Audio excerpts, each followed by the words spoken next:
Well, the Warriors have found themselves in unfamiliar territory, down 1-0 in the Western Conference semifinals, a 108-102 loss to the Oklahoma City Thunder. This game really did not feel that close until the end of the third quarter. Russell Westbrook goes 1 for 11 throughout, hits a key three in the middle of the third quarter, and then gets hot, 27 points. I mean, he was on fire and really lit the dagger into the Warriors late.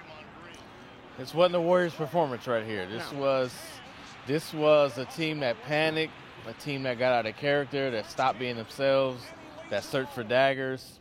I don't know what to make of this. The easy answer is they'll get it together for game 2, right? The easy answer is, they won 73 games and they're loaded, and this was just a bad one.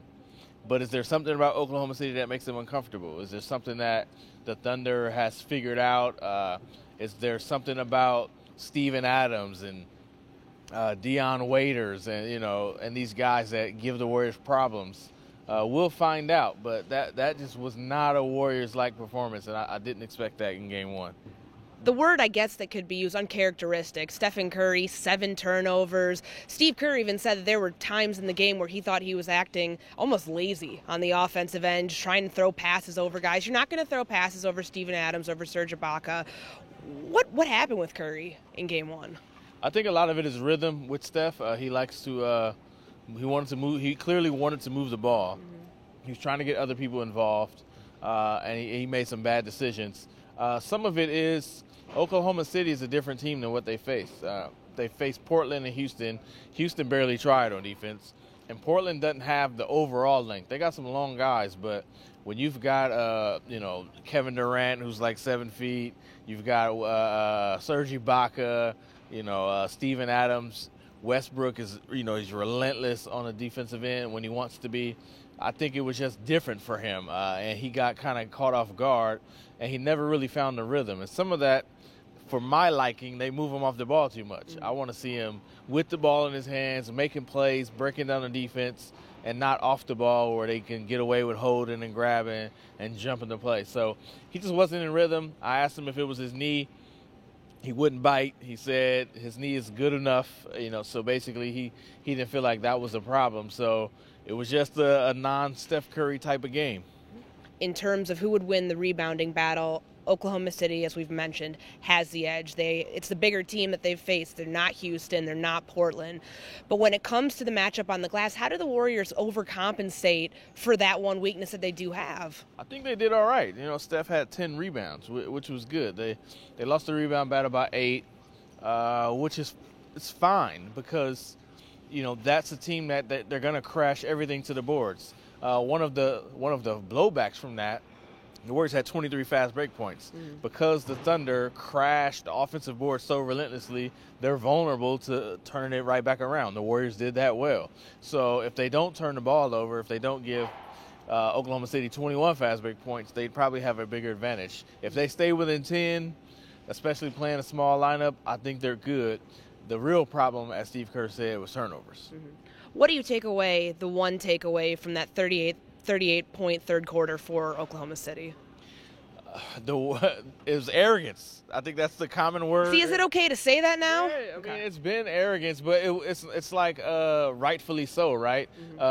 If Megan Good turned her nose up at me, what I'm going to say? Like, she's hot. That's Megan Good. Like, she's earned that arrogance. The Warriors won 73 games.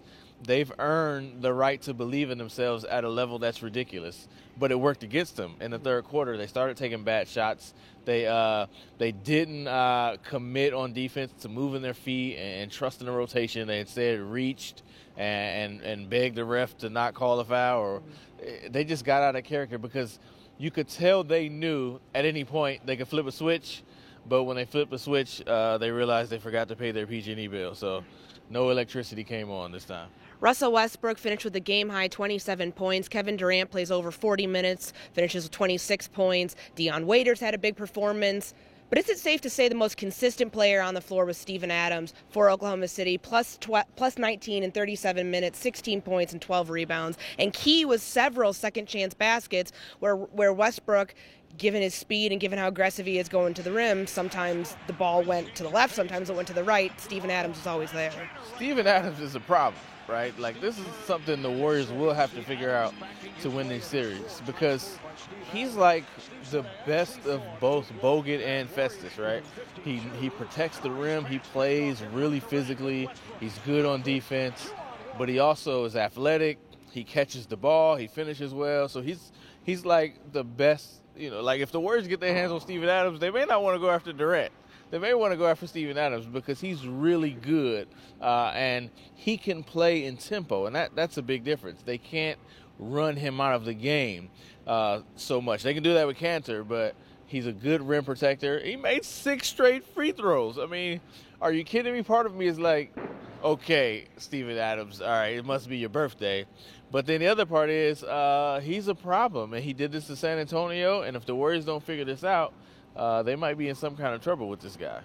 All right, Golden State trails 1-0 in the Western Conference Finals. More coverage over at mercurynews.com, and we'll be back here for Game 2 on Wednesday. For Marcus Thompson, I'm Courtney Cronin. Thanks for watching.